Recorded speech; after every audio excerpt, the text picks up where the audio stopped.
On a frigid January morning in 2007, the 13th Precinct of the New York Police Department received what initially seemed like a routine missing persons report. Ethan Mercer, a 38-year-old insurance broker with a meticulous demeanor, walked into the station at precisely 9:14 a.m. to report that his wife, Allison Mercer, age 35, had disappeared. "She went shopping in Soho yesterday morning," Ethan told officers, his voice steady. "She never came home."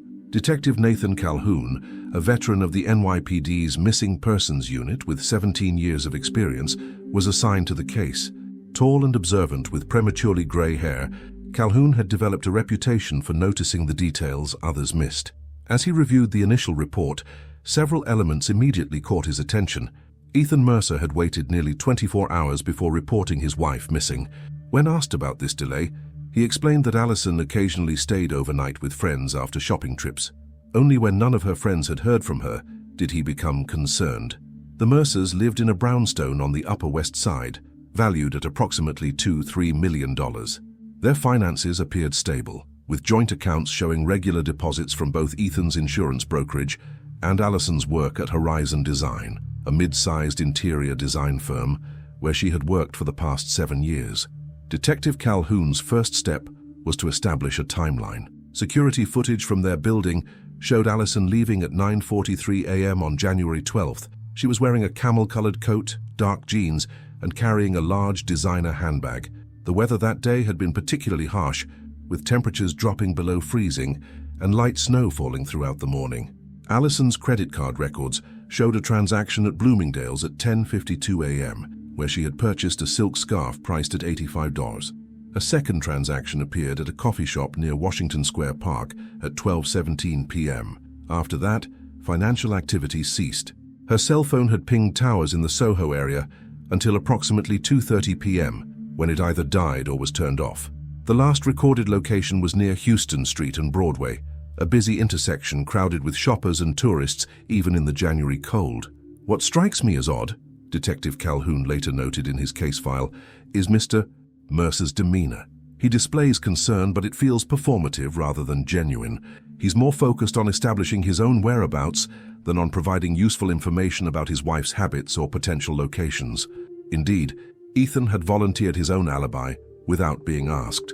He claimed to have been at his office from 8 a.m. until 6:30 p.m., which was confirmed by his secretary and office security logs. He then attended a dinner with clients at Le Bernardin, an upscale restaurant in Midtown, from 7:30 p.m. until nearly 11 p.m. The maitre d' and 3 different clients corroborated this information. When Detective Calhoun arrived at the Mercer residence the following day to gather more information, he was struck by several inconsistencies. The brownstone was immaculate, with no signs of struggle or disturbance. Allison's passport remained in their shared safe, though her weekend travel bag was missing from the closet. Her toothbrush and several personal care items appeared to be gone from the bathroom, suggesting she may have packed for a trip. "Does your wife often pack a bag when she goes shopping?" Calhoun asked. Ethan hesitated before responding that Allison occasionally took an overnight bag when meeting friends, though he couldn't name which friend she might have been visiting this time. A search of Allison's closet revealed organized, expensive clothing, but nothing appeared to be missing except for the items she had been wearing. Her jewelry box contained several valuable pieces, including a diamond anniversary ring that Ethan claimed she wore everywhere. The fact that this ring was in the jewelry box suggested she had deliberately removed it before leaving. Interviews with Allison's co-workers at Horizon Design revealed a competent professional who kept mostly to herself. Patricia Donovan, the firm's administrative assistant, described Allison as private but pleasant, adding that she had seemed increasingly withdrawn over the previous few months. "She used to join us for lunch at least once a week," Patricia told Detective Calhoun, "but lately she's been eating alone at her desk or disappearing during lunch hours altogether." When asked if Allison had mentioned any problems at home, Patricia hesitated before answering. "She never said anything directly, but I got the impression things weren't great. She'd take personal calls in the stairwell, speaking quietly. And about 3 months ago, she started wearing more makeup than usual. I noticed because she came in one morning applying concealer to what looked like a bruise on her wrist." This information prompted Calhoun to dig deeper into the Mercers' relationship. Neighbors described them as a picture-perfect couple who were rarely heard arguing. However, the doorman at their building, Luis Fernandez, recalled an incident in November when Allison had come home late around 11:30 p.m. and Ethan had been waiting in the lobby. He grabbed her arm pretty tight, Fernandez stated. Not violent exactly, but controlling. He was smiling the whole time, but his voice was angry. He kept saying, "We'll discuss this upstairs. I remember because it made me uncomfortable, but they always seemed so proper otherwise." A check into Ethan's background revealed no criminal history, but a former girlfriend from before his marriage had once filed for a temporary restraining order against him, though she later dropped the request. When confronted with this information, Ethan dismissed it as a misunderstanding with an emotionally unstable woman. 7 days into the investigation, Detective Calhoun received the first significant lead. Allison's phone records showed a pattern of calls to a number that belonged to a prepaid cell phone purchased with cash at a convenience store in Queens 3 months before her disappearance. The calls were short but frequent, often made during her lunch breaks or when Ethan would have been at work. Meanwhile, security footage from stores in Soho revealed additional sightings of Allison on the day of her disappearance. After leaving the coffee shop, she had visited 3 more stores but made no purchases. At 2:15 p.m., cameras captured her entering a small bookstore specializing in international literature. She emerged 20 minutes later, carrying a paper bag that she hadn't had before. The most concerning discovery came when Calhoun revisited the Mercers' financial records. While their joint accounts showed stability, Calhoun discovered that Allison had inherited approximately $450,000 from her grandmother 2 years prior. This money had been deposited into a separate account in her name only, but over the past year, the balance had dwindled to less than $50,000 through a series of withdrawals, all in amounts under $10,000. When questioned about this account, Ethan claimed ignorance. "Allison handled her own inheritance," he stated. "I never asked about it. We keep our personal finances separate." Yet the patterns of withdrawals suggested a deliberate attempt to avoid triggering bank reporting requirements. Was Allison secretly planning to leave, or was someone systematically draining her inheritance? As January turned to February with no sign of Allison Mercer, media attention intensified. Ethan appeared on local news programs, appealing for information about his missing wife. To the viewing public, he appeared the portrait of a distraught husband, but Calhoun noticed how Ethan referred to Allison in the past tense during an unguarded moment. "Allison was always so responsible," he had said before quickly correcting himself. She is responsible. That's why this is so unlike her." 2 weeks into the investigation, Detective Calhoun received a call from the NYPD's Financial Crimes Unit. They had flagged a pattern of suspicious transfers from Allison's personal account to an offshore entity registered in the Cayman Islands. The entity's ownership was obscured through multiple layers of corporate structures, but preliminary investigation suggested connections to real estate investments in Mumbai, India. India, a country that had not appeared in any of their investigations until now. As Detective Calhoun sat in his office late that night, pieces of the puzzle began to shift. The bookstore Allison had visited specialized in international literature, including Indian authors. The number she had been calling belonged to a prepaid phone purchased in Jackson Heights, a neighborhood known for its South Asian community, and now mysterious transfers to an entity with connections to Mumbai. What had started as a missing persons case was evolving into something far more complex. Was Allison Mercer a victim, or had she engineered her own disappearance? And what role, if any, did her seemingly concerned husband play in the mystery? As February began, Detective Calhoun received a call that would change everything. A taxi driver had come forward with information about a fare he had picked up on January 12th. A woman matching Allison's description, carrying a weekend bag and asking to be taken to JFK Airport. What flight she might have boarded and where it might have taken her remained unknown. But Detective Calhoun now had reason to believe that Allison Mercer had left New York deliberately, and possibly someone in India knew exactly where she had gone. Detective Nathan Calhoun stared at the taxi driver's statement for the 3rd time that morning. Hamid Basara, a veteran cabbie with 15 years of service in New York City, had finally come forward after recognizing Allison's photo on a news broadcast. According to Basara, he had picked up a woman matching Allison's description outside a bookstore on West Broadway at approximately 2:45 p.m. on January 12th, the day of her disappearance. "She had this nice coat, camel-colored, just like in the picture," Basara told Calhoun during their interview at the precinct. She seemed nervous, kept checking her phone, had a weekend bag and a paper shopping bag, asked me to take her to JFK Terminal 4. Terminal 4 handled international flights, including those bound for the Indian subcontinent. When asked why he hadn't come forward earlier, Basara explained that he hadn't connected his fare to the missing person case until seeing the enlarged photos on the evening news.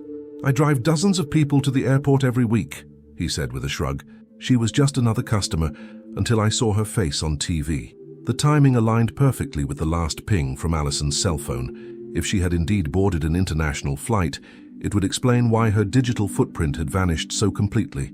Calhoun immediately requested passenger manifests from all flights departing JFK Terminal 4 between 3:00 p.m. and midnight on January 12th. The process would take time. International carriers required subpoenas, and even with expedited procedures, the bureaucracy moved slowly. Meanwhile, Calhoun turned his attention back to the mysterious financial transfers. Working with financial crimes detective Veronica Suarez, he traced a pattern of withdrawals from Alison's inheritance account dating back approximately 8 months. The money had been moved through a series of increasingly complex channels, ultimately flowing into an account associated with a real estate holding company in Mumbai called Pranav Investments. "It's a sophisticated operation," Detective Suarez explained. "Whoever set this up knows how to move money without raising flags. The amounts were always under reporting thresholds, and the routing changed frequently." What puzzled Calhoun was Alison's apparent sophistication in financial matters. According to her colleagues and friends, she had never shown particular interest or aptitude for complex financial strategies. Her background was in design, not finance or international banking. "Someone helped her set this up," Calhoun concluded. "Either that, or someone was moving her money without her knowledge." 3 weeks into the investigation, another witness emerged. Miranda Lawson, a boutique owner in Soho, contacted the police after returning from a vacation in the Caribbean. She had been away when the news of Alison's disappearance first broke, but upon her return, recognized the missing woman immediately. "She came into my store maybe once a month for the past year," Lawson told Calhoun. "Always bought scarves or jewelry, small things that wouldn't be noticed.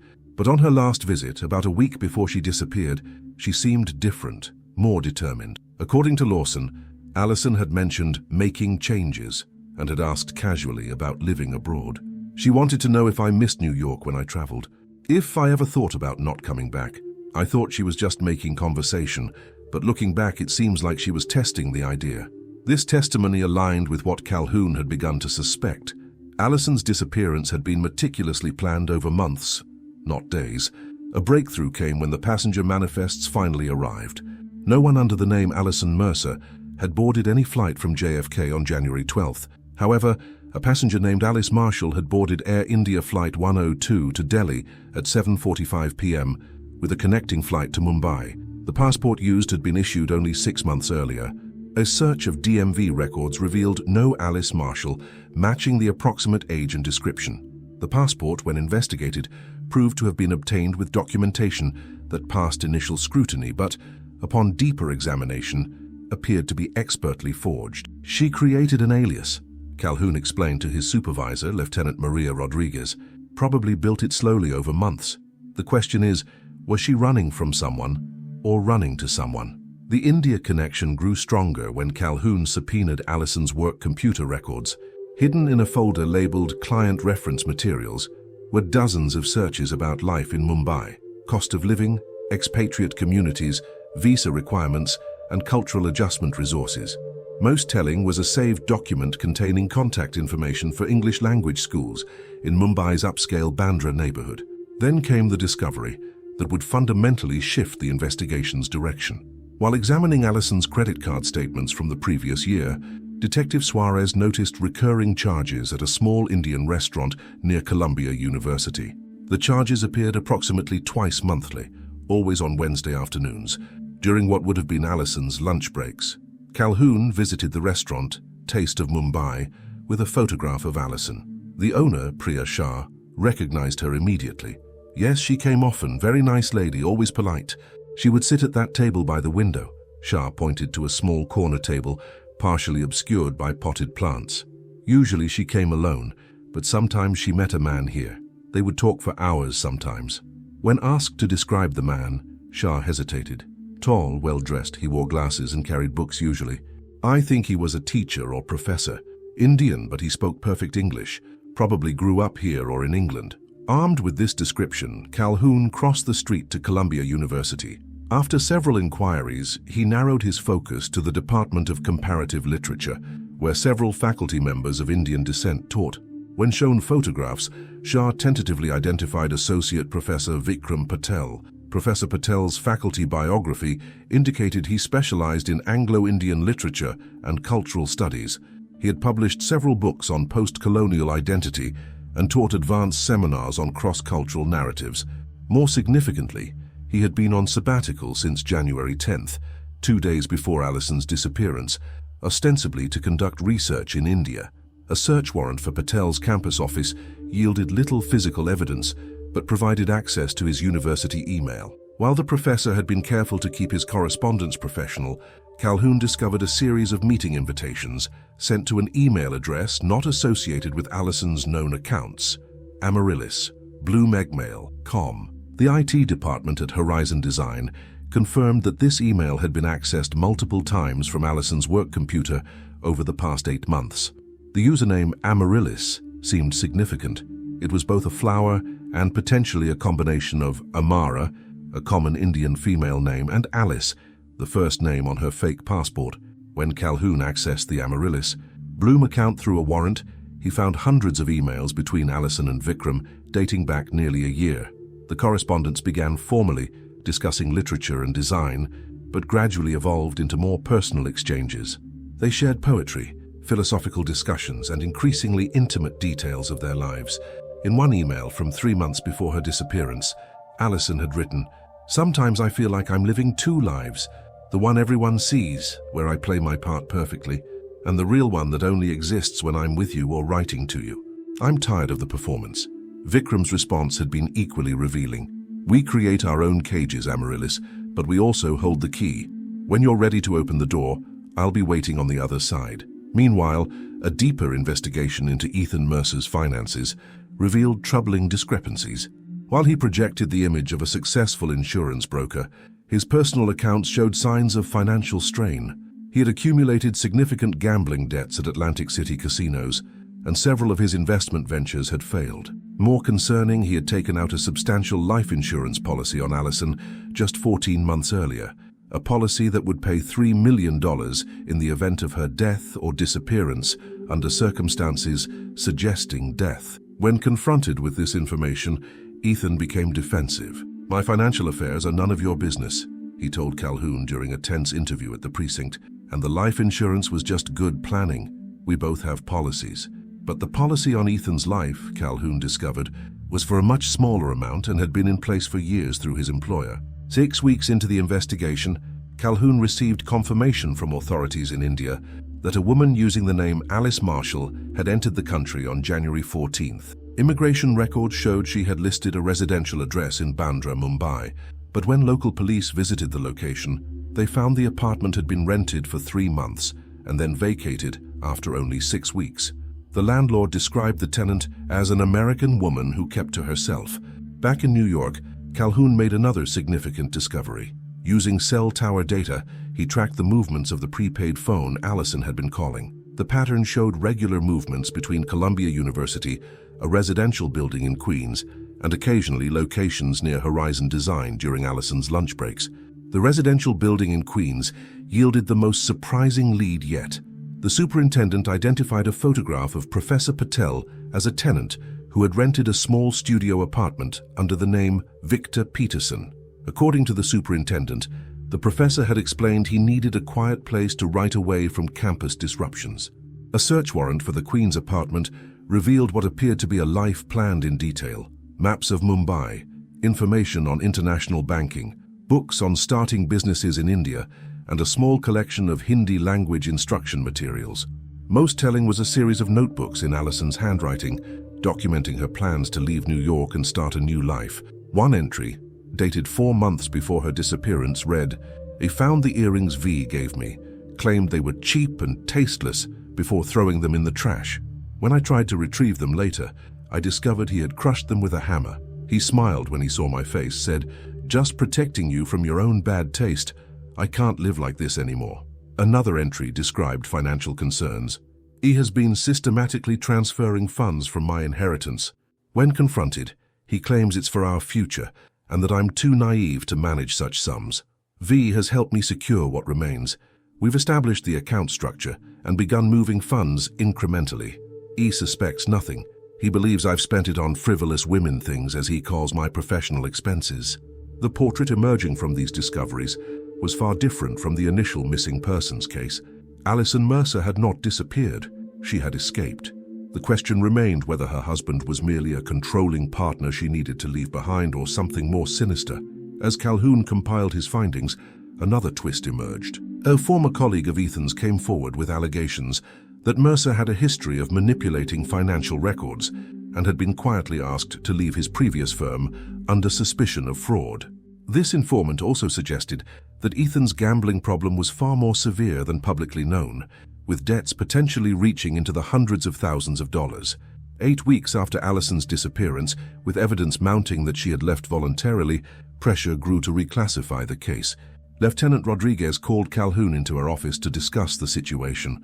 "We have a woman who clearly planned her exit, financial evidence suggesting she was protecting assets from a controlling husband, and confirmation she entered India," Rodriguez summarized. "There's no evidence of foul play and our resources are needed elsewhere," Calhoun reluctantly agreed, but remained troubled by several loose ends. The investigation into Ethan's finances had only scratched the surface, and the life insurance policy raised serious questions about his intentions. If Alison had truly feared for her safety, as her notebook suggested, her disappearance might represent not just an escape, but a necessary survival strategy. As February turned to March and then April, the case gradually cooled. Media attention waned, and new investigations demanded the department's resources. Though officially reclassified as a voluntary disappearance, the file remained on Calhoun's desk, a persistent reminder of unresolved questions. Then, nearly 4 months after Alison's disappearance, Calhoun received a phone call from Mumbai. A local detective named Raj Sharma had been investigating property purchases by foreigners in Bandra and had come across a small design studio recently opened by a woman who matched Alice Marshall's description. The business was registered under the name Amara Designs, and its co-owner was listed as Vikram Patel. Before Calhoun could pursue this lead further, however, the investigation would take its most unexpected turn yet. Evidence had emerged suggesting that Ethan Mercer might have known more about his wife's disappearance than he had admitted, and his actions in the weeks following her departure pointed to a man preparing not for his wife's return, but for collecting on her substantial life insurance policy, regardless of the cost.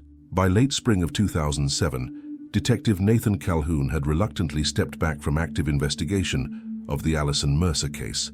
The file had been officially reclassified as a voluntary disappearance, shifting it to lower priority status within the department. But for Calhoun, too many questions remained unanswered, too many threads left dangling. On a rainy Tuesday in May, he sat at his desk reviewing his notes on the case for what felt like the 100th time.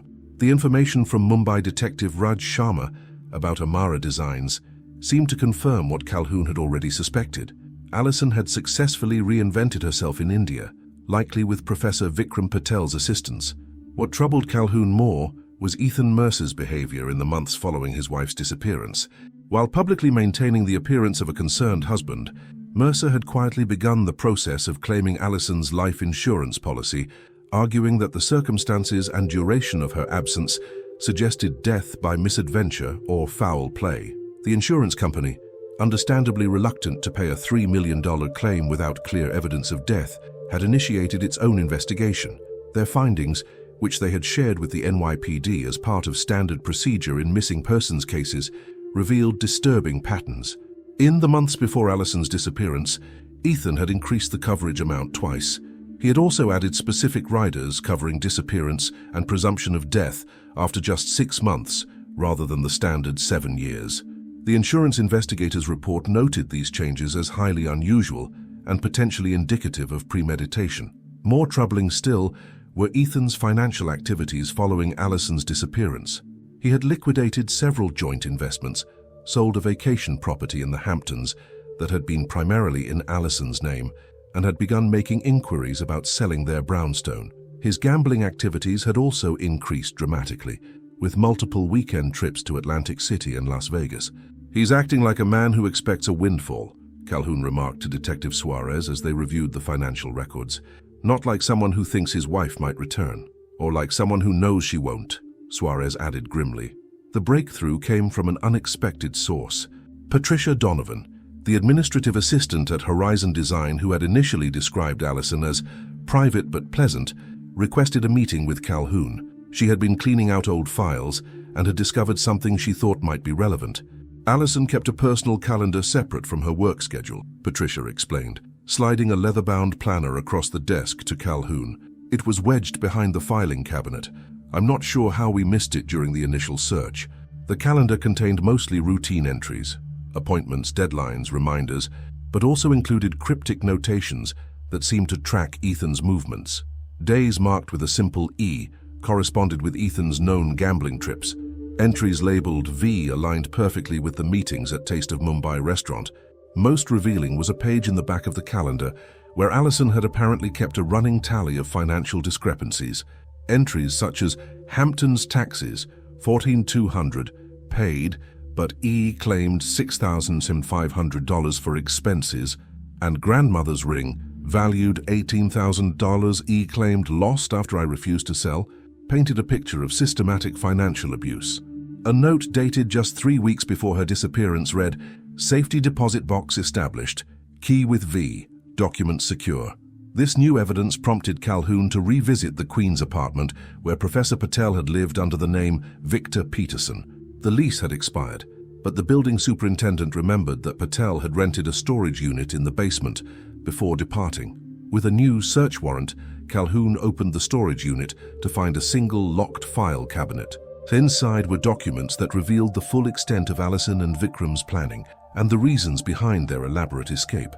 A folder labeled Evidence contained photographs of bruises on Allison's arms and torso, dated over a period of 2 years, along with medical records from 3 different emergency rooms where she had sought treatment for accidental falls and household mishaps. She had always used cash and provided slightly different names, but the pattern was unmistakable. Another folder contained financial records documenting Ethan's systematic misappropriation of Allison's inheritance. Through forgery and manipulation, he had diverted nearly $300,000 to accounts she couldn't access, all while gaslighting her about her irresponsible spending and poor financial management. Most damning was a series of recorded phone conversations legally made under New York's one-party consent law. In these recordings, Ethan could be heard threatening Allison in calm, measured tones, the kind of threats that left no marks, but conveyed unmistakable intent. "If you ever try to leave me," his voice said in one recording, "I'll find you, and no one will find what's left of you. Remember, I handle life insurance claims. I know exactly how these investigations work and how they fail." Calhoun brought this evidence to Lieutenant Rodriguez, who immediately authorized reopening the case with a new focus, not finding Allison, but investigating Ethan for domestic abuse, financial fraud, and potentially conspiracy to commit murder. "These recordings suggest he had plans for her, if she hadn't escaped," Rodriguez noted. "We need to determine if he's made any attempts to locate her independently of the police investigation." A deep dive into Ethan's communications revealed he had hired a private investigator named Maxwell Reed immediately after Allison's disappearance, not, as might be expected, to find her, but to monitor the police investigation and report on its progress. When questioned under pressure of a subpoena, Reed admitted that Ethan had never seemed interested in actually locating Allison. He kept asking how long it would take before she could be declared dead, Reed testified, wanted to know the specific legal requirements, said something about tying up loose ends. Meanwhile, cooperation with Mumbai authorities yielded new information about Allison's life in India. Working with local police, Detective Raj Sharma had conducted discreet surveillance of Amara Designs. He confirmed that the woman calling herself Amara Patel was indeed Allison Mercer, now living and working openly in Mumbai's Bandra district. "She appears well established," Sharma reported. "The design studio is gaining reputation locally. She lives in an apartment above the studio with Professor Patel. They behave as a couple, though we have no confirmation of marriage." This information presented a legal and ethical dilemma for Calhoun. Technically, Allison had committed identity fraud by using false documents to leave the country. However, the evidence of abuse and financial crime by Ethan suggested her actions were taken in self-preservation. "We have two paths forward," Calhoun explained to Rodriguez. "We can pursue Allison for the fraudulent documents and identity theft, potentially forcing her return to face charges, or we can focus exclusively on building a case against Ethan for his crimes."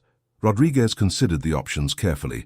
The fraud charges are relatively minor compared to what Ethan appears to have done, and prosecuting her would mean revealing her location, potentially putting her at risk if he's as dangerous as these recordings suggest. The decision was made to proceed cautiously. Rather than immediately arresting Ethan or contacting Allison directly, they would build a comprehensive case documenting the full extent of his financial crimes and abusive behavior. In June 2007, Calhoun traveled to Philadelphia to interview Ethan's former girlfriend, the one who had briefly taken out a restraining order years earlier. Karen Winters had initially been reluctant to speak, but upon learning about Allison's situation, she agreed to meet at her attorney's office. "I wasn't his first," Karen said simply, "and clearly, I wasn't his last. The pattern is identical. Charm, then control, then isolation, then abuse. When I finally got away, he stalked me for months, changed my number 4 times, had to move twice, finally threatened to expose some gambling debts to his employer. That's the only thing that made him back off." Karen provided documentation of her experience, including emails, photographs, and medical records that mirrored Allison's with eerie similarity. She also revealed something Calhoun hadn't known. Ethan had been briefly engaged before Karen to a woman named Jessica Lambert, who had broken things off abruptly and moved to Australia.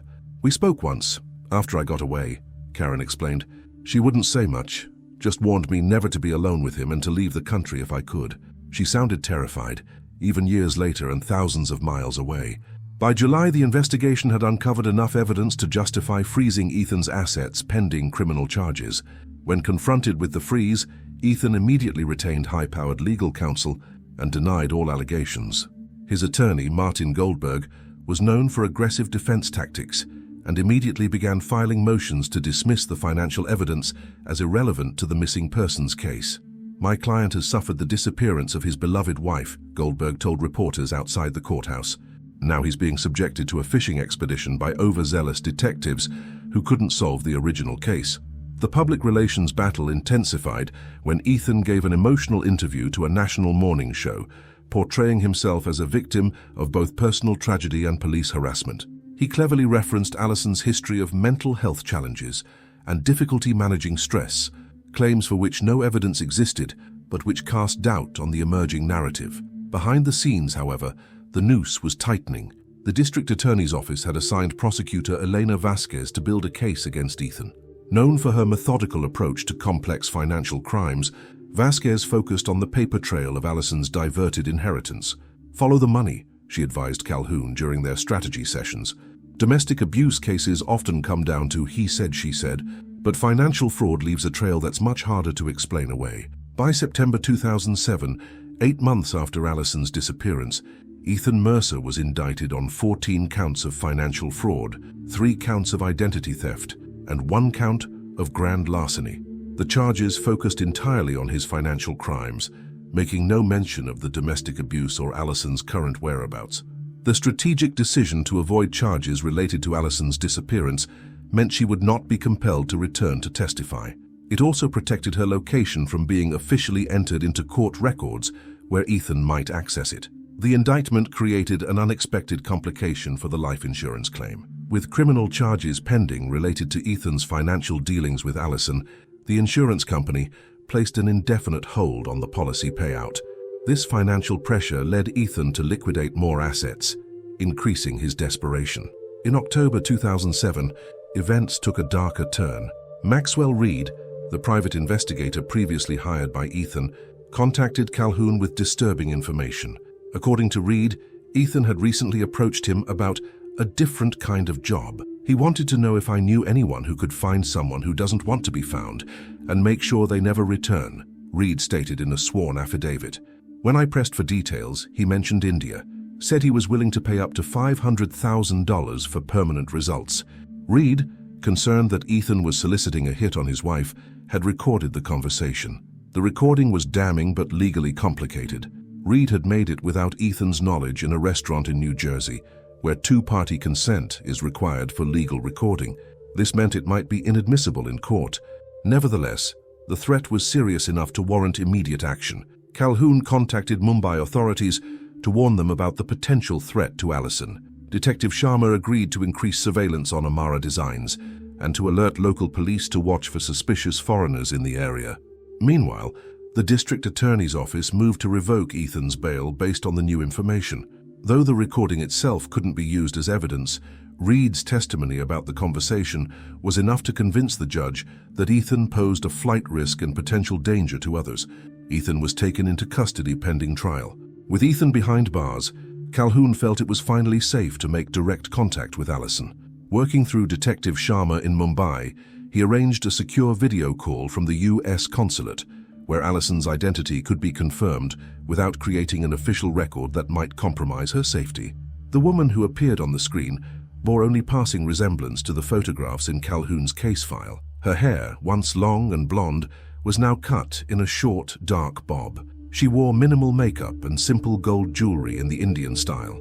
Most striking was the change in her demeanor, the nervous, guarded expression from earlier photos replaced by calm confidence. "Detective Calhoun," she said with a slight smile. "I've been expecting your call for some time now." "Ms. Mercer," Calhoun began, then corrected himself. "Or do you prefer Amara now?" "Amara is my legal name here," she confirmed. "Amara Patel. Vikram and I were married 6 months ago." When Calhoun explained the circumstances of their investigation and Ethan's current legal situation, Allison, now Amara, showed little surprise. "The financial crimes are just the surface," she said quietly. "What he did to me, to my sense of reality, to my sense of self, that was the real crime. He convinced me I was crazy, incompetent, worthless. It took meeting Vikram to realize none of that was true." She explained how their relationship had developed slowly, beginning with chance meetings at literary events, then evolving into deeper friendship as Vikram recognized the signs of abuse she had become adept at hiding. "He never pushed or pressured me," she explained. "He just showed me what respect actually looks like, offered help if I wanted it, space if I didn't." The contrast with Ethan was illuminating. When asked if she would be willing to testify against Ethan, Amara hesitated. "I've built a new life here," she said, gesturing to her surroundings. "I have a business that's thriving, a husband who values me, friends who know nothing of my past. Coming back means risking everything I've worked for, and possibly my safety, depending on what connections Ethan still has." Calhoun assured her that the financial fraud case against Ethan was strong enough to proceed without her testimony. The domestic abuse charges would be more difficult to prove without her participation, but her safety took priority. "We found your evidence locker," he told her. "The photographs, the recordings, the medical records. If you're willing, we could use those without requiring your physical presence in court." Amara considered this carefully. "I'll consult with Vikram and with a lawyer here. Whatever I decide, I want to make sure Ethan can never do to another woman what he did to me and the others before me." As October 2007 drew to a close, the Allison Mercer missing persons case was officially closed. The woman was no longer missing. She had been found living as Amara Patel in Mumbai, India. The investigation, however, had transformed into something else entirely, a complex prosecution of Ethan Mercer for financial crimes, with the possibility of additional charges related to domestic abuse and solicitation of murder. For Detective Calhoun, the case represented both success and compromise. Allison was safe, her abuser facing justice, but the full story of what had transpired between them might never be told in court. The best outcome now would be ensuring Ethan remained incarcerated long enough for Amara to firmly establish her new identity and life beyond his reach. As the case against Ethan proceeded toward trial, media attention gradually shifted away from the missing wife narrative toward the financial crimes angle. Few people connected the elegant proprietor of Amara Designs in Mumbai with the vanished Allison Mercer of New York, exactly as she had planned. But Ethan Mercer, facing the prospect of years in prison and the collapse of his carefully constructed facade, was not a man to accept defeat gracefully. From his cell, he began making calls to old associates from his gambling days, people with connections that extended far beyond Atlantic City and potentially across international borders. People who, for the right price, might still be able to reach even as far as Mumbai. The story of Alison Mercer's disappearance had reached its conclusion. The danger to Amara Patel, however, was far from over. November 2007 brought the first snowfall to New York City, blanketing the concrete landscape in a temporary stillness.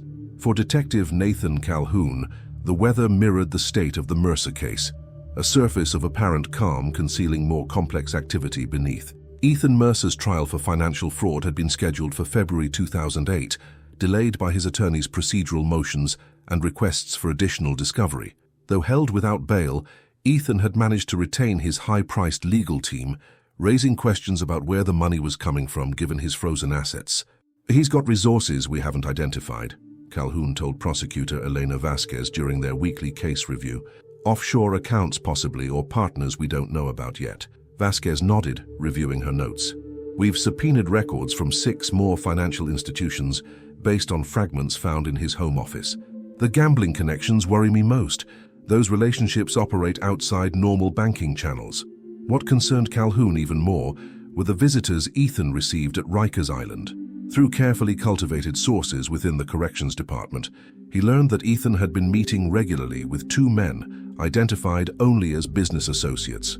One, described as Eastern European, expensively dressed, had visited 3 times in October alone. "We need to get surveillance on these visitors," Calhoun argued to Lieutenant Rodriguez. "Mercer is planning something, I can feel it." Rodriguez sighed, glancing at the stack of active case files on her desk. "Calhoun, the Mercer case is technically closed. Alison, or Amara, whatever she's calling herself now, has been located and is safe. Ethan is in custody awaiting trial for financial crimes. Department resources need to focus on active cases." "He made inquiries about having her killed," Calhoun countered. "That threat hasn't disappeared just because he's in Rikers." "Inadmissible hearsay from a PI with a questionable recording," Rodriguez reminded him. "Not enough for charges.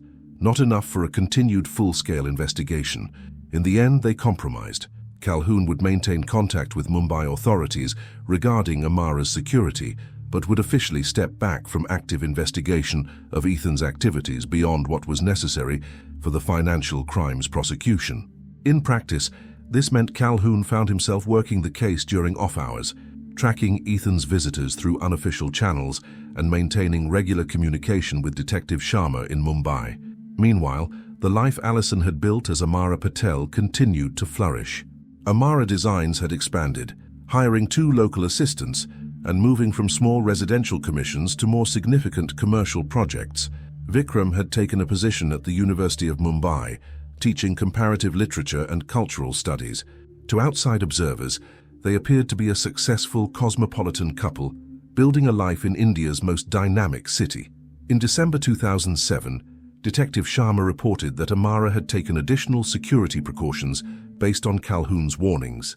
She varied her routes to work, installed enhanced security systems at both her residence and studio, and kept her background private from all but her closest associates.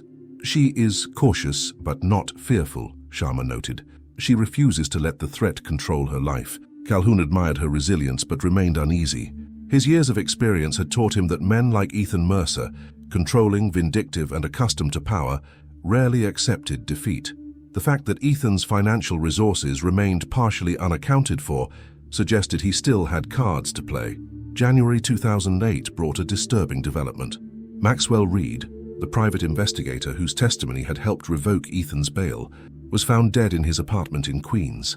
The initial police report classified it as an apparent suicide. Reed had been discovered hanging from a ceiling fixture, with a typed note expressing remorse over professional failings and betrayal of client confidentiality. Calhoun immediately requested the case file, noting several inconsistencies. Reed's ex-wife reported he had been in good spirits during a phone call just hours before his estimated time of death, discussing plans to visit their grandchildren in Florida the following week.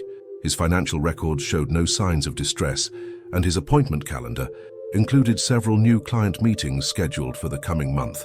Most suspiciously, the suicide note had been typed rather than handwritten and referred to betrayal of client confidentiality, a clear reference to his testimony against Ethan Mercer.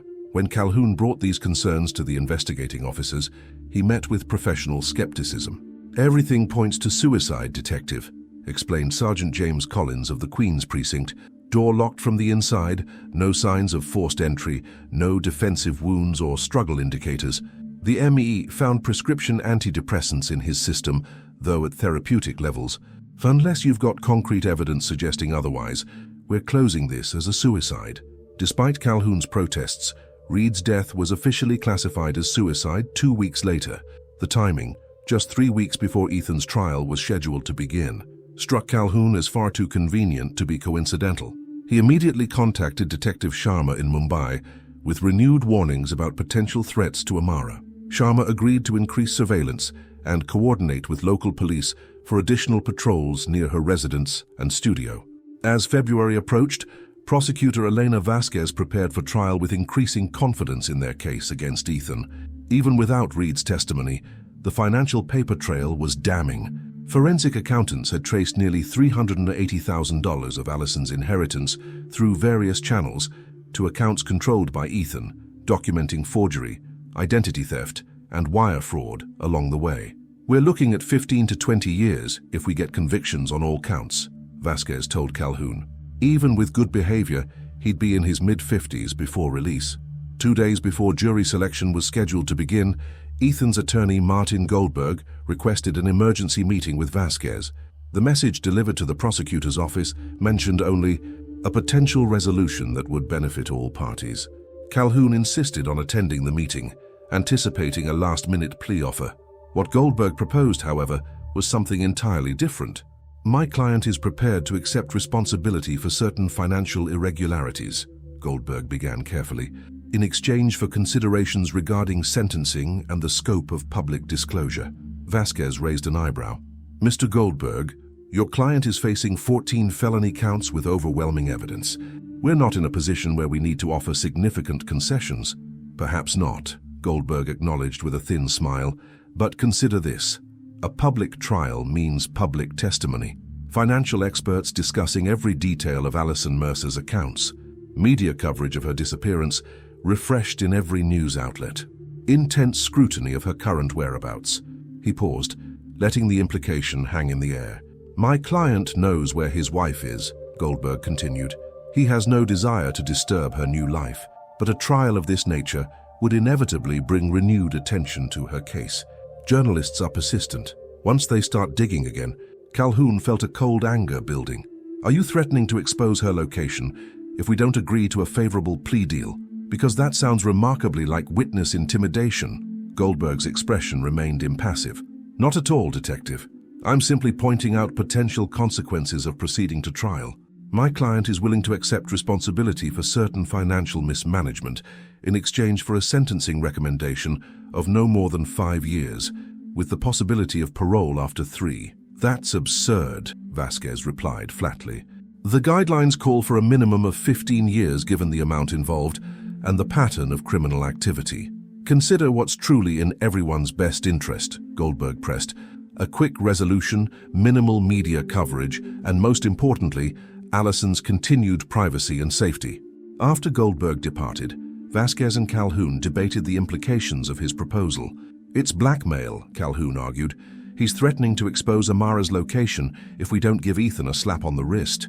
"Legally packaged as a settlement negotiation," Vasquez noted grimly. "But you're right about the intent. The difficult reality was that Goldberg had identified a genuine vulnerability. A prolonged high-profile trial would indeed renew media interest in Allison's disappearance. Even without Ethan deliberately revealing her location, increased scrutiny could eventually lead journalists to Mumbai, especially if they connected the dots between Professor Patel's sabbatical and Allison's disappearance. Vasquez spent the next day consulting with her superiors at the district attorney's office, while Calhoun reached out to Amara through Detective Sharma, explaining the situation and asking for her input. Amara's response was measured but firm. "I won't live in fear of exposure anymore. That was the whole point of leaving, to stop hiding who I am and what I've experienced. Tell Ms. Vasquez to proceed with whatever charges will keep him incarcerated longest. If journalists find me, I'll deal with it." Armed with Amara's position, Vasquez rejected Goldberg's proposal and prepared to proceed to trial. 2 days later, however, the landscape shifted dramatically. New evidence emerged in the investigation of Maxwell Reed's death. A neighbor's security camera, initially overlooked, had captured footage of a man entering Reed's building 3 hours before his estimated time of death. The man matched the description of one of Ethan's visitors at Rikers, the expensively dressed Eastern European. Simultaneously, forensic analysis of Reed's laptop revealed that the suicide note had been created while Reed was still alive, according to the medical examiner's timeline, but during a period when the security footage showed him outside his apartment walking his dog. With this new evidence, Reed's case was reclassified from suicide to homicide, and investigators began focusing on Ethan's connections to the murder. Financial traces revealed a payment of $100,000 from an offshore account linked to one of Ethan's gambling associates to an entity in Kiev, transferred just 2 days before Reed's death. Faced with potential murder charges in addition to the financial crimes, Ethan's bravado crumbled. Through his attorney, he offered to provide complete information about his financial dealings and associates in exchange for protection and consideration during sentencing. He's afraid his partners will eliminate him like they did Reed, Calhoun surmised. Once they realize he's a liability, he's as good as dead, inside prison or out. The district attorney's office, recognizing the opportunity to dismantle a larger criminal network, negotiated a carefully structured plea agreement. Ethan would plead guilty to all financial charges, receive a sentence of 12 years with eligibility for parole after serving 8, and provide comprehensive testimony about his criminal associates. In exchange, he would be placed in a protected facility away from potential retaliation, and most importantly to Calhoun, would sign a legally binding agreement never to contact, communicate with, or attempt to locate Alison Amara again. Any violation would result in immediate return to maximum security and loss of all accumulated good behavior credits. On February 28, 2008, Ethan Mercer stood before Judge Caroline Winters in the New York Supreme Court criminal term and pleaded guilty to 14 counts of financial fraud, 3 counts of identity theft, and 1 count of grand larceny. His formal sentencing was scheduled for April, following completion of his cooperation with ongoing investigations into Reed's murder and the broader criminal network. As winter grudgingly gave way to spring, Calhoun found himself increasingly sidelined from the case that had consumed much of the past year. The financial crimes prosecution had been resolved through Ethan's plea, the murder investigation had been assigned to homicide, and the broader organized crime connections were now under federal jurisdiction. In April, after Ethan's formal sentencing, Lieutenant Rodriguez called Calhoun into her office for a direct conversation. "Nathan," she began using his first name, a rare occurrence that signaled the personal nature of the discussion, "you've done exceptional work on the Mercer case, but it's time to close the file officially and move on.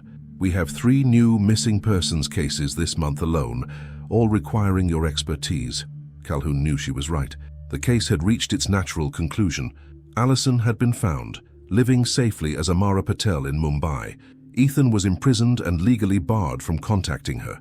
The immediate threat had been neutralized, yet something about the case continued to nag at him, a sense that the story wasn't truly complete, that loose ends remained. Perhaps it was the international connections that had never been fully mapped, or the nagging suspicion that some of Ethan's assets remained hidden, potentially accessible upon his eventual release. Or perhaps it was simply the human element, concern for a woman who had been forced to recreate her entire identity to escape abuse, and curiosity about how her new life would unfold half a world away from everything she had known. "I'll reassign you effective Monday," Rodriguez continued, recognizing his reluctance. "But I'm authorizing one final video call with Mumbai for proper closure. After that, the case goes to inactive status unless new evidence emerges." The following day, Calhoun spoke with Amara one last time from the secure communication room at the precinct. She looked more settled than during their previous call, wearing vibrant colors in the Indian style, with hennaed patterns visible on her hands, signs of adaptation to her new cultural context. "Detective Calhoun," she greeted him warmly. "Detective Sharma told me about Ethan's sentencing, 12 years. 8 with good behavior," Calhoun clarified. "But the agreement prohibits any contact with you permanently. Your location remains confidential in all official records." Amara nodded, absorbing this information. 8 years is a lifetime at this point. I barely recognize the person I was in New York anymore. "The business is doing well?" Calhoun asked, genuinely interested in her new life. "Very well," she confirmed with evident pride. We're expanding into hospitality design, boutique hotels and restaurants. Vikram's academic connections have opened doors I couldn't have accessed alone." They spoke briefly about her security precautions, which she maintained despite the reduced threat. "Old habits," she explained with a slight smile. "Better safe than sorry." As they prepared to end what would likely be their final conversation, Calhoun felt compelled to ask the question that had lingered since the case began. "Do you ever regret it? Leaving everything behind, starting over completely?" Amara considered the question carefully before responding. "I regret that it was necessary. I regret the pain and fear that preceded it. But the decision itself," she shook her head, "that was the first truly independent choice I'd made in years. Everything good in my life now stems from that moment of courage." After the call ended, Calhoun completed his final case notes and officially submitted the file for archiving. The Alison Mercer missing persons case was formally closed, with notation of resolution. Subject located alive in Mumbai, India, living under legally established identity of Amara Patel. Subject confirmed safe and declined repatriation. No further investigation warranted.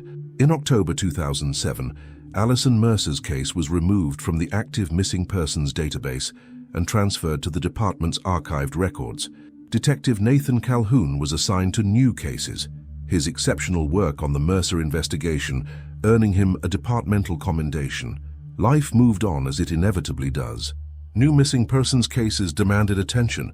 New investigations consumed Calhoun's professional energy. Yet occasionally, usually late at night when reviewing old case notes or passing certain landmarks in Soho, he would find himself wondering about the woman who had engineered her own disappearance, and whether the life she had built for herself half a world away had provided the freedom and security she sought.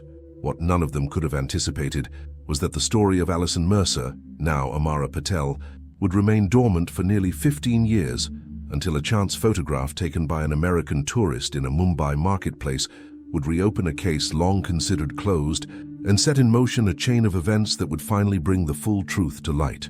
By 2022, Nathan Calhoun would be approaching retirement, Ethan Mercer would be nearing eligibility for parole, and the woman once known as Alison would have built a life so completely different from her past that few would connect the successful businesswoman in vibrant Mumbai with the frightened designer who had vanished from snowy New York streets on a January morning in 2007. But the threads connecting past and present, however stretched by time and distance, had never fully broken, and when they finally pulled taut again, the resulting revelations would surprise even those who thought they knew the complete story of the woman who disappeared. March 2022 arrived in New York with unseasonable warmth, as if spring were impatient to erase the last traces of winter. In his corner office at the 13th Precinct, Detective Nathan Calhoun sorted through the accumulated papers of a 24-year career. After nearly a quarter-century with the NYPD, most of it in missing persons, he was preparing for retirement in 6 months. At 62, with silver hair that had once been prematurely grey, Calhoun still maintained the observant gaze and methodical approach that had defined his investigative style. His desk, soon to belong to someone else, held neatly organized stacks of active cases, being transferred to colleagues, personal items destined for home, and mementos deemed worthy of keeping. Among them was a small leather notebook containing names and dates of cases that had particularly affected him over the years. Some were tragic endings, others triumphant resolutions, and a few, marked with a simple asterisk, represented the cases that had never quite left him, even when officially closed. Alison Mercer's name bore such an asterisk. 15 years had passed since Calhoun had last spoken with the woman now known as Amara Patel. The case had been archived. Ethan Mercer had served most of his sentence in a medium-security federal facility in Pennsylvania, and life had moved on. Yet, occasionally, Calhoun would find himself wondering about the woman who had so completely reinvented herself on the other side of the world. On this particular Tuesday, as Calhoun contemplated which of his remaining active cases to tackle first, Lieutenant Sofia Martinez, who had replaced Maria Rodriguez after her promotion to captain 5 years earlier, appeared in his doorway with an odd expression. "Calhoun," she said without preamble, "does the name Alison Mercer mean anything to you?" He looked up sharply, his attention instantly focused. "Of course, missing persons case from 2007, resolved when we located her living in Mumbai under a new identity. The husband went to prison for financial crimes. Why?" Martinez stepped into the office, closing the door behind her. "I just got a call from cybercrimes. They've been monitoring certain keywords related to cold cases as part of their social media surveillance program." A facial recognition hit came up on a tourist's Instagram post from Mumbai. 94% confidence match to Alison Mercer. Calhoun felt a familiar tension, the investigator's instinct awakening after years of dormancy regarding this particular case. "That's not exactly surprising," he noted carefully. "We've known she was in Mumbai since 2007. She's living there legally under the name Amara Patel." The tourist tagged her business in the post, Martinez continued. "Amara Designs. Apparently it's become quite successful. They've expanded beyond India into Dubai, Singapore, and there are rumors of a New York branch opening later this year." This was new information. Calhoun knew that Amara's design business had been growing when they last spoke, but international expansion suggested a level of success beyond what he'd anticipated. "Good for her," he said sincerely, "but I'm not seeing why cybercrimes flagged this now. Her case was resolved years ago." Martinez handed him a tablet displaying an email chain. Because 3 days after this post went viral in certain design circles, someone attempted to access sealed records related to the Mercer case. The attempt originated from a public library terminal in Philadelphia, using credentials that belonged to a clerk in the Federal Records Office who swears she didn't authorize the access. Calhoun's expression darkened. "Ethan, possibly," Martinez acknowledged. "He's eligible for parole in 4 months after serving just over 14 years of his sentence. His last listed residence before incarceration was his sister's home in Lower Merion, a Philadelphia suburb." Calhoun quickly calculated the implications. The non-contact order regarding Alison was permanent, not limited to his incarceration. If he's attempting to locate her in violation of that order, it would likely trigger an immediate parole denial, Martinez finished, but we need evidence linking him to the records access attempt. For the first time in years, Calhoun felt the familiar surge of adrenaline that accompanied the reopening of a significant case. "I'll coordinate with Philadelphia PD and the Federal Probation Office. We should also notify Mumbai authorities and Amara herself." Martinez nodded agreement. "I've already initiated contact with our FBI liaison regarding the unauthorized access. I'll leave the Mumbai connections to you, since you have the established relationships there." Detective Raj Sharma had retired from the Mumbai police 5 years earlier, but through professional networks, Calhoun located his successor, Inspector Priya Mehta, a 38-year-old officer with an impressive record in financial crimes and international cases. Their initial video call revealed a sharp-minded professional with the same pragmatic approach that had made working with Sharma so effective. "I'm familiar with the Patel case from our records," Mehta confirmed, "though we haven't had any security concerns related to her in many years." "This may be nothing," Calhoun acknowledged, "but given the history and the timing, we thought it prudent to increase awareness. Ethan Mercer will be eligible for parole soon, and there's evidence he may be attempting to locate his former wife." Mehta made notes as they spoke. "Amara Patel, or Alison Mercer as she was known to you, is quite well known in Mumbai business circles now. Her design firm employs over 40 people here, with additional offices in 3 other Asian cities. She's frequently featured in business and design publications." This aligned with the social media information Martinez had shared.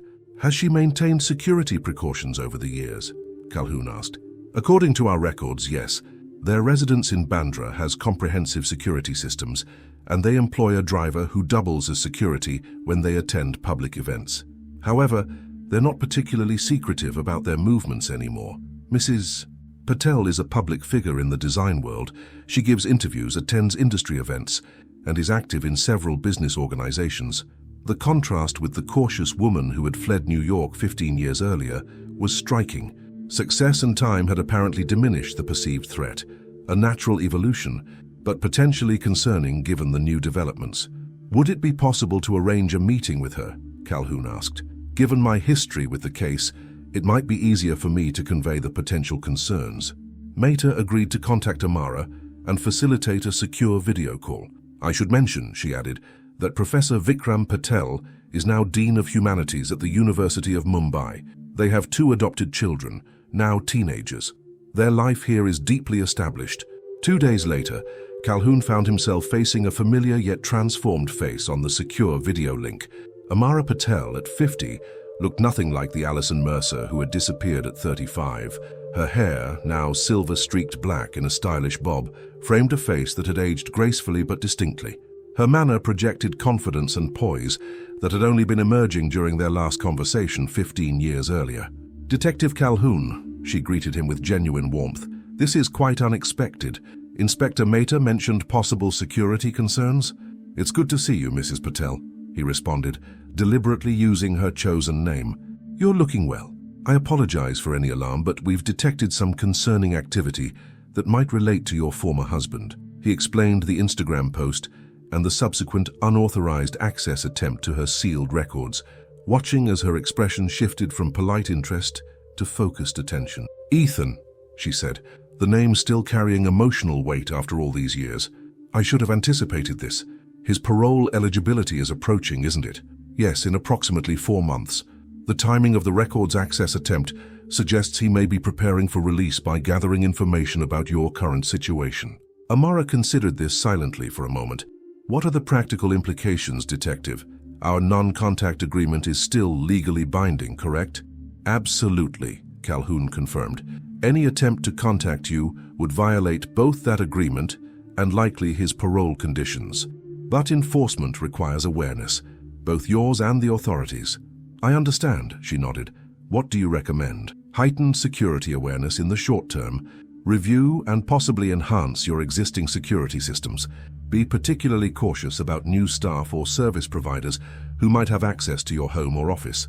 And perhaps most importantly, consider limiting public information about travel plans, especially any that might bring you to the United States."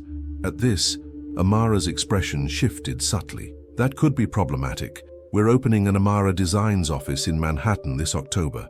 I'll need to be there personally for at least the initial 3 months." The news sent a jolt of concern through Calhoun. "You're planning to return to New York after 15 years? "It's a necessary business expansion," she explained. "The American market represents significant opportunity, and our international clients expect us to have presence there. We've been planning this move for over a year." Calhoun processed this information quickly. "If you're determined to proceed, we should coordinate with NYPD and federal authorities to ensure appropriate security measures. The timing is concerning given Ethan's potential release. I won't allow him to dictate my business decisions after all this time," Amara stated firmly. "I've built something valuable here, something that's entirely mine. Expanding to New York represents coming full circle in many ways." The determination in her voice was unmistakable. This was not the frightened woman who had fled an abusive relationship. This was a successful entrepreneur who had rebuilt her life on her own terms. "I understand," Calhoun acknowledged, "but please consider additional security, at least initially. We can provide recommendations and coordination with local authorities." Their conversation shifted to practical security measures and protocols for sharing information between Mumbai and New York authorities. As they concluded, Amara asked a question that caught Calhoun slightly off guard. "Detective Nathan, if I may, why are you personally involved in this after all these years? Surely there are other detectives who could handle a routine security matter." Calhoun considered his response carefully. "Your case has stayed with me," he admitted. "One of the few that I've continued to think about occasionally, wondering how things turned out. When your name came up again, I wanted to ensure the response was handled by someone familiar with the full history." Amara's expression softened. "I appreciate that more than you know. Your understanding and discretion 15 years ago made my new life possible. I've never forgotten that." Following the call, Calhoun initiated contact with the FBI's victim notification system to ensure Amara would be officially notified of any developments regarding Ethan's parole status. He also coordinated with Philadelphia authorities to investigate the records access attempt more thoroughly. The investigation in Philadelphia yielded results within a week. Security footage from the public library showed a woman in her early 30s using the terminal during the time of the unauthorized access attempt. Facial recognition identified her as Melissa Mercer, Ethan's niece, and the daughter of his sister Patricia, with whom he had lived briefly before his incarceration. Philadelphia detectives interviewed Melissa, who initially denied involvement, but eventually admitted that she had accessed the records at her uncle's request. According to her statement, Ethan had called from prison asking her to look up some old case files as part of his preparation for release. He said he needed to know where things stood legally, Melissa told investigators. that it was just paperwork stuff. I didn't think it was a big deal. This admission provided direct evidence that Ethan had violated the non-contact agreement by attempting to obtain information about Alison Amara. Calhoun forwarded the interview transcript and evidence to the Federal Probation Office and the Parole Board, recommending that Ethan's parole application be denied on these grounds. 2 months later, the Parole Board issued their decision. Ethan Mercer's application for early release was denied. He would serve the remainder of his sentence, an additional 2 years, before becoming eligible to reapply. Calhoun personally contacted Amara with this information, expecting relief but finding a more complex reaction. 2 more years, she said thoughtfully. It solves the immediate concern about our New York launch, but eventually he'll be released. This just postpones the inevitable confrontation. Confrontation? Calhoun questioned, concerned by her choice of words. The legal protections remain in place regardless of his release status. Any attempt to contact you would result in immediate return to prison. You misunderstand me, Detective, Amara clarified. I'm not afraid of Ethan anymore. I've spent 15 years building a life he can't touch. When I return to New York, it will be as Amara Patel, successful business owner and respected designer. If Ethan attempts to interfere with that in any way, I'm prepared to confront the situation directly and legally. Her confidence was both admirable and concerning. Calhoun had seen too many cases where the passage of time dulled awareness of genuine threats. Just remember that men like Ethan rarely change their fundamental patterns, he cautioned. The control issues and vindictiveness that drove his behavior 15 years ago are likely still present. I'm not naive, Amara assured him. We'll maintain all recommended security measures, but I won't live in fear again, ever. That's non-negotiable. In the following months, preparations for Amara Design's New York launch proceeded according to schedule. Calhoun, though technically not assigned to the case anymore, kept informed through periodic updates from Inspector Mehta in Mumbai and contacts in the FBI's Victim Services Division. Amara had leased a sizable space in the Chelsea Design District for her New York headquarters, with a planned opening gala in October 2022. The business press had begun running features on the Indian design powerhouse, making a triumphant return to its founder's American roots, though none mentioned Alison Mercer or the circumstances of Amara's departure from New York 15 years earlier. In August 2022, as Calhoun's retirement date approached, a surprising development emerged. Ethan Mercer, still incarcerated at the federal facility in Pennsylvania, had suffered a severe stroke. Medical reports indicated significant brain damage affecting his speech, mobility, and possibly cognitive functions. He had been transferred to the facility's medical wing, where his condition was listed as stable but serious. When Calhoun shared this information with Amara, her reaction was measured. I don't wish suffering on anyone, she said quietly, even Ethan, but I can't pretend this doesn't simplify certain aspects of our New York expansion. The medical prognosis suggested that Ethan would require specialized care upon his eventual release, likely in a supervised medical facility rather than independent living. His ability to present any meaningful threat to Amara had been significantly diminished, if not eliminated entirely. In September 2022, Nathan Calhoun retired from the NYPD after 25 years of service. His colleagues organized a modest celebration, during which Captain Rodriguez, now a precinct commander, presented him with a commendation for his career achievements. Among the cases specifically mentioned was the Alison Mercer investigation, cited as exemplary work in a complex missing persons case involving domestic abuse, financial crimes, and international coordination. On his final day, as Calhoun cleared the last items from his desk, Lieutenant Martinez delivered an unexpected package that had arrived for him. Inside was an elegantly wrapped box containing a handcrafted journal bound in soft leather, dyed a deep blue. The accompanying note read, "For recording the next chapter of your story, just as you helped me write mine. With enduring gratitude, Amara Patel." A business card was enclosed, embossed with the Amara Designs logo, and an invitation to the opening reception of their New York studio the following month. Though officially retired, Calhoun found himself accepting the invitation. Some cases, he reflected, never truly close.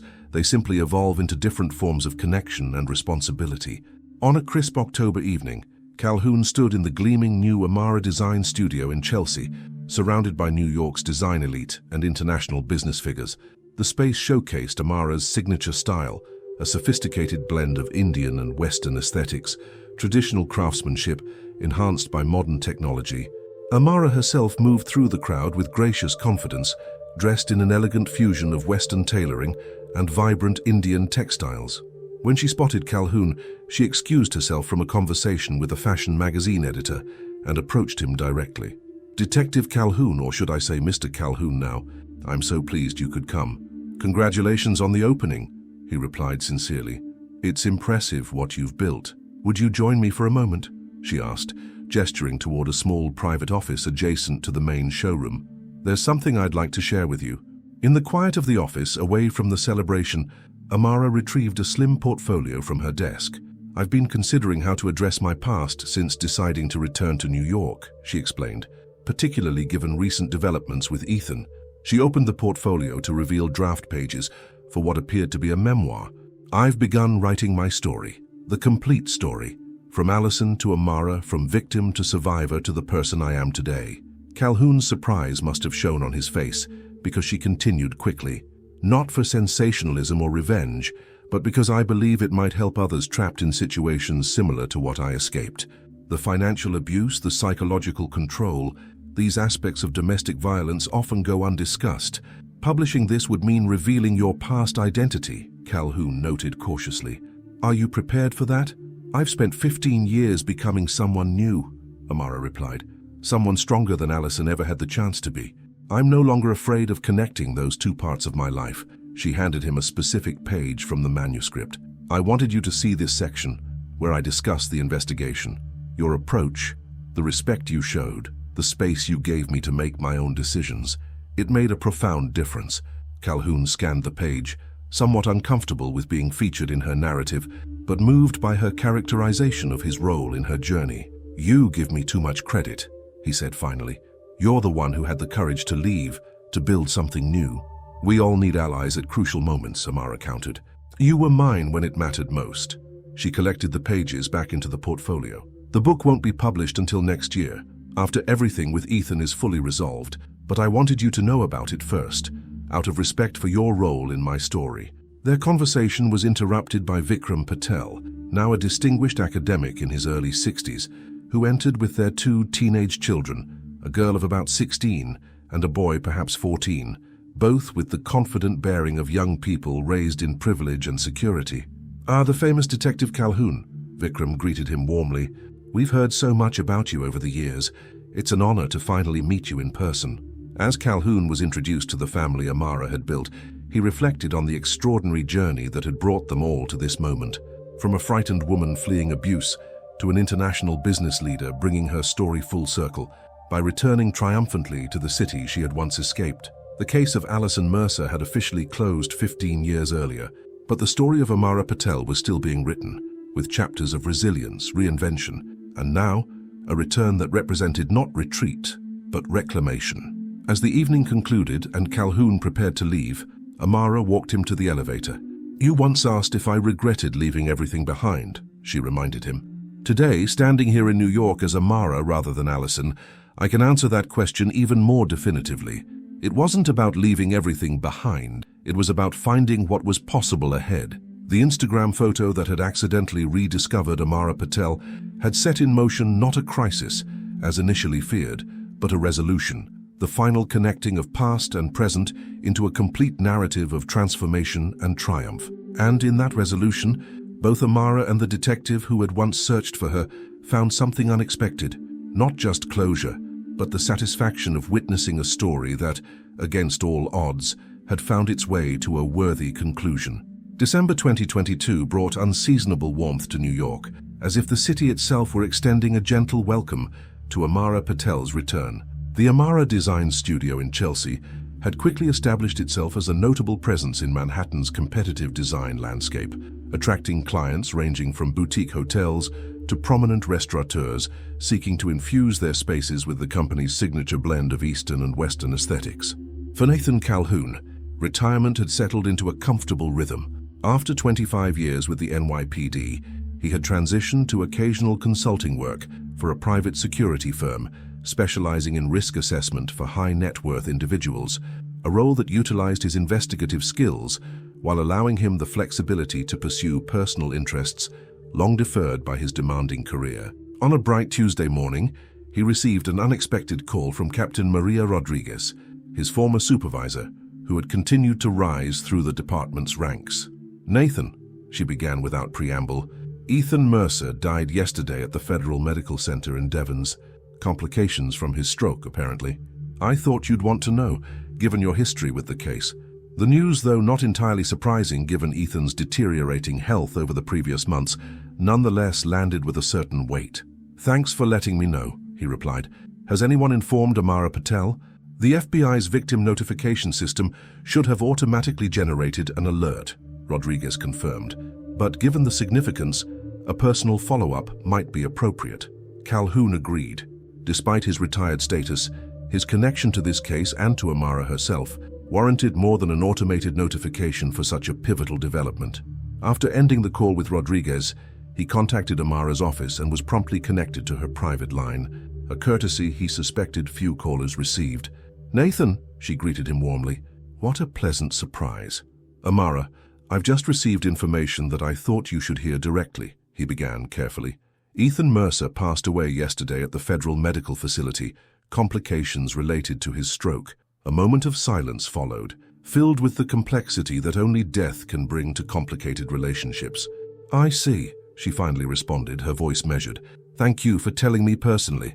I received the official notification this morning, but it means something different coming from you." "Are you all right?" he asked, aware of how inadequate the question might seem given their history. "Yes," she said, and he could hear the genuine certainty in her voice. "It's strange, I've spent so many years defining significant parts of my life in relation to him. First as his wife, then as someone escaping him, then as someone rebuilding despite him, and now he's simply gone. It represents a kind of closure," Calhoun suggested. "More than that," Amara replied thoughtfully. "It represents freedom to reclaim parts of my story I've kept carefully separate. In fact, I was hoping to discuss something with you. Are you free for lunch tomorrow? There's a matter I'd like your perspective on." They agreed to meet at a quiet restaurant in Tribeca, a discreet establishment favored by those seeking conversation without interruption. When Calhoun arrived, he found Amara already seated at a corner table, a portfolio similar to the one she had shown him at the studio opening placed before her. After exchanging greetings and placing their orders, she opened the portfolio to reveal what appeared to be legal documents. "With Ethan's death, certain complications have been resolved," she began, "but others have emerged.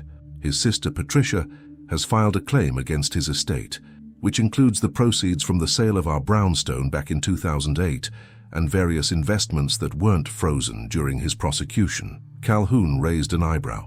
"I'm surprised there's anything left, given the financial restitution that was part of his sentence. The restitution covered only what could be proven as directly taken from my accounts," Amara explained.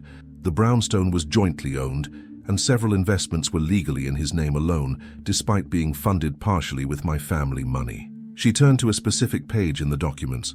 "Patricia's claim includes this interesting assertion that as Ethan's legal widow, she is entitled to administer his estate in my absence."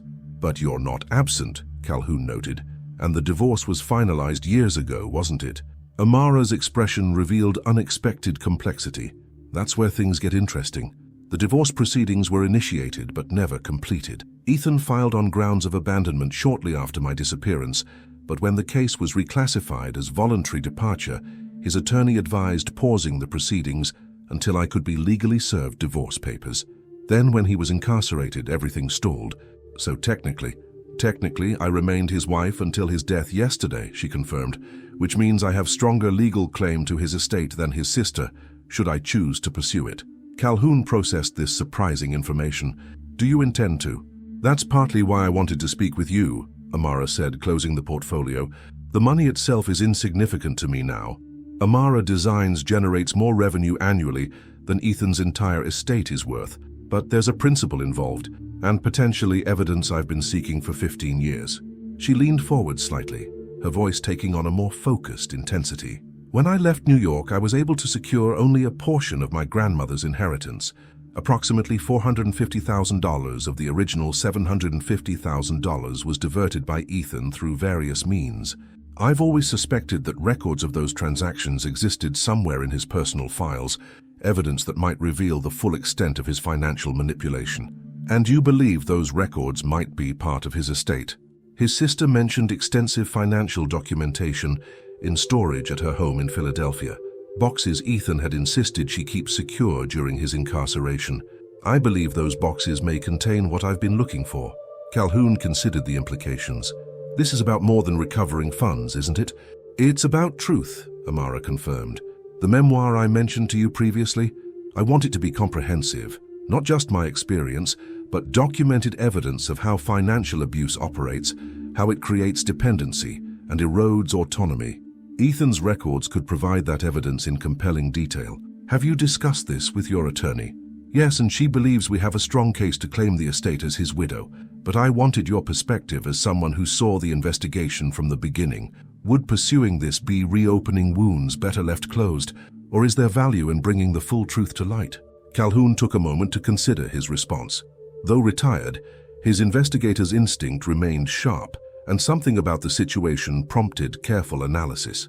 I believe truth has inherent value, he said finally, particularly when it can help others recognize similar patterns in their own lives.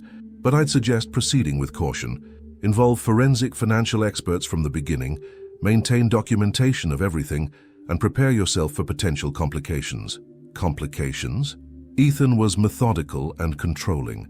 If these records exist, as you suspect, they may reveal connections beyond just the financial manipulation, possibly ties to the criminal associates he testified against, or other activities we never fully uncovered during the original investigation. Amara nodded thoughtfully. I've considered that possibility. In fact, I've hoped for it. The more comprehensive the evidence, the more valuable it becomes for others seeking to understand these patterns. Their conversation shifted to practical considerations, legal strategies, potential public relations implications for Amara Designs, and security measures given the sensitive nature of what might be uncovered. As they concluded their lunch, Amara made a request that caught Calhoun by surprise. Would you consider consulting on this matter? She asked directly. Not as a detective, but as someone familiar with both the case history and financial investigation procedures. My legal team is excellent, but they lack your specific background with Ethan and his methods. The request was unexpected, but not entirely surprising. Despite his retirement, Calhoun had maintained connections to the case that had defined a significant portion of his career. I'd need to be clear about my role, he cautioned.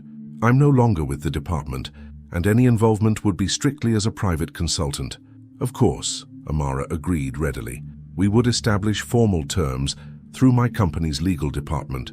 Your insights would be invaluable as we navigate this final chapter. 2 weeks later, Calhoun found himself in a conference room at the Manhattan offices of Pritchard & Holden, the prestigious law firm representing Amara in the estate matter. Alongside Amara's lead attorney, Elaine Holden, were a forensic accountant, a digital records specialist, and Amara herself, who had insisted on being directly involved in all aspects of the process. The court has granted our petition to examine the documentation in Patricia Mercer's possession, Holden explained, distributing folders containing the relevant legal orders. We'll be accessing the storage location tomorrow morning with a court officer present to ensure chain of custody for all materials. The following day, the team traveled to Philadelphia, where they met the court officer at Patricia Mercer's residence in Lower Merion. The atmosphere was tense.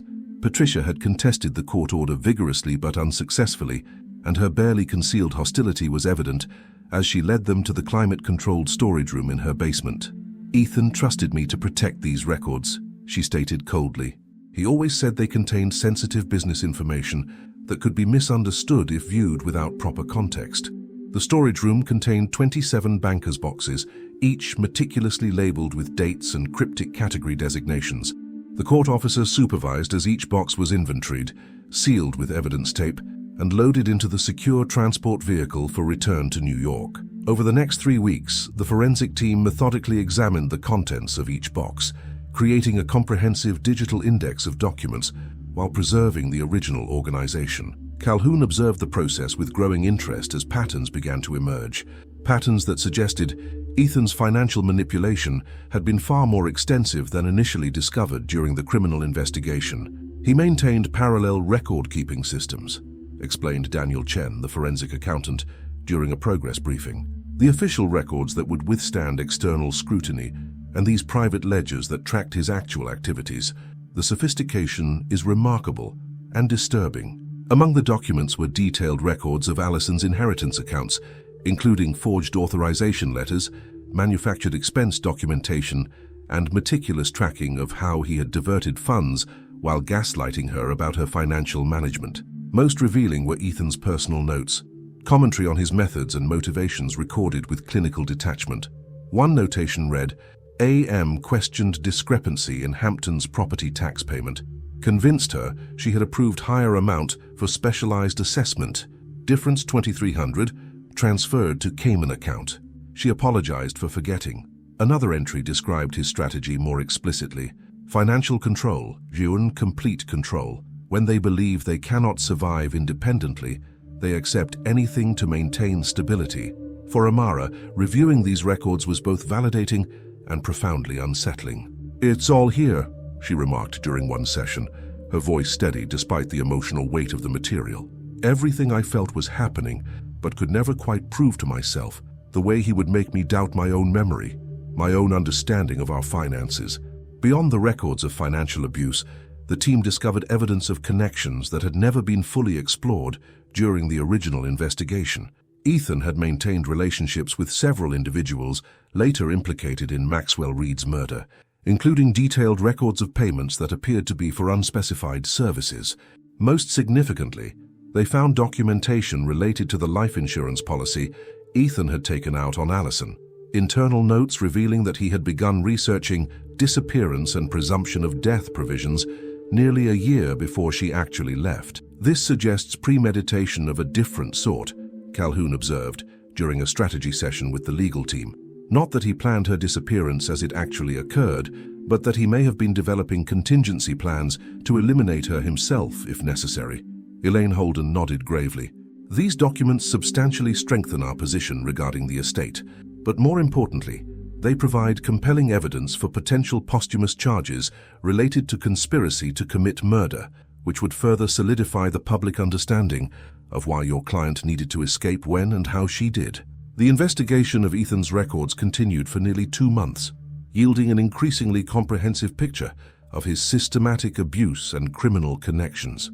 When the final analysis was complete, the evidence was organized into 3 categories: financial crimes, domestic abuse documentation, and potential conspiracy evidence related to Maxwell Reed's murder and plans regarding Allison. In April 2023, armed with this evidence, Amara made 2 significant decisions. First, she formally claimed Ethan's estate as his legal widow, with the intention of establishing a foundation to support victims of financial abuse and coercive control. Second, she authorized her legal team to share the conspiracy evidence with federal prosecutors who had worked on the original case. The federal prosecutor's office, after reviewing the new evidence, issued a statement acknowledging that had Ethan Mercer still been alive, the materials would have supported additional charges beyond those for which he had been convicted. This official acknowledgement provided crucial validation for Amara's upcoming memoir and the educational initiatives she planned to develop around financial abuse awareness.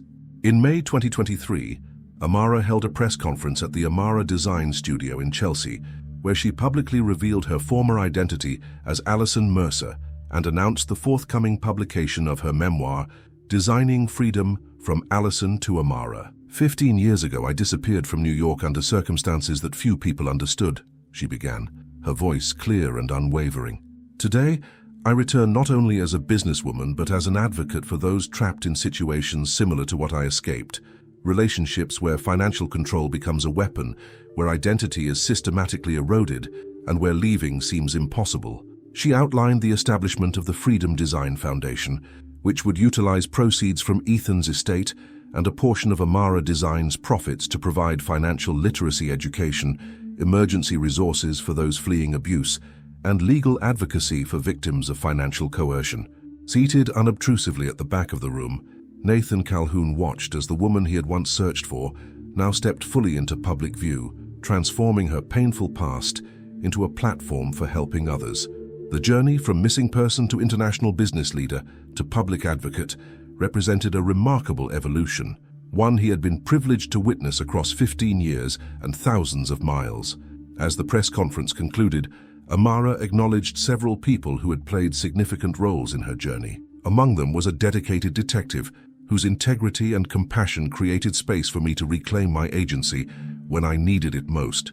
Later, at a small private reception following the announcement, Amara approached Calhoun with the advance copy of her memoir. The first printed copy, she explained, handing him the book. "I wanted you to have it before anyone else." He accepted it with genuine appreciation, noting the inscription on the title page, "To Nathan, who helped me find myself when I was truly missing.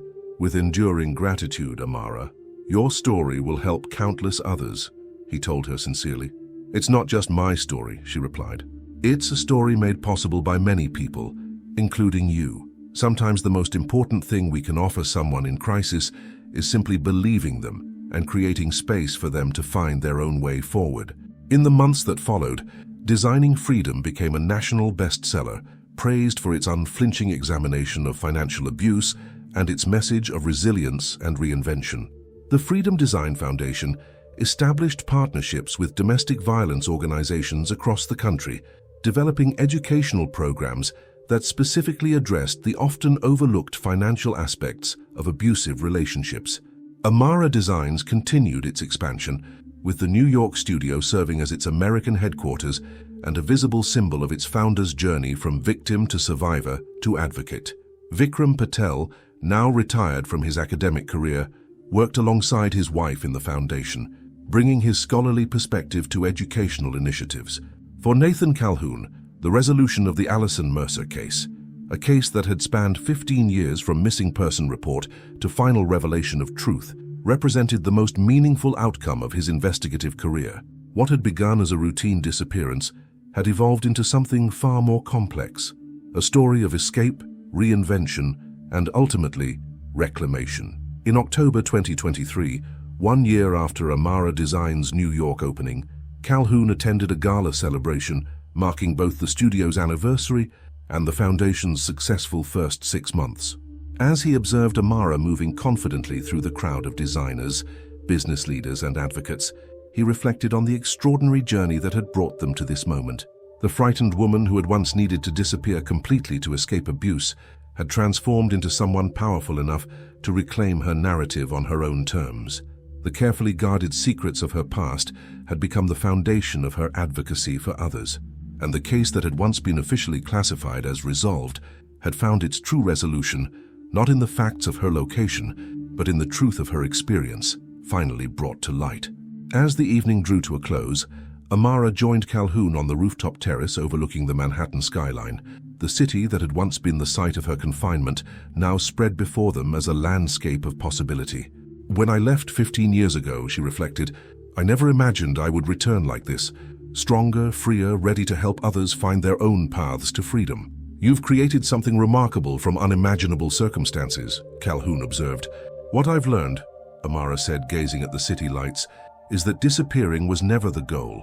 It was just the necessary first step toward becoming fully visible on my own terms."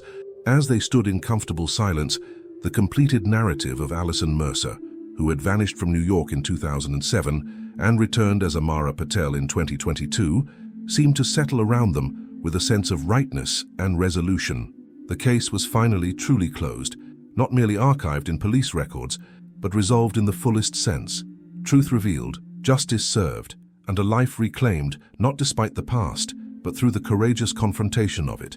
The woman who had disappeared had not only been found, but had found herself in the process, designing not just beautiful spaces, but a freedom that extended far beyond her own story to touch the lives of countless others who might now find their own paths to liberation.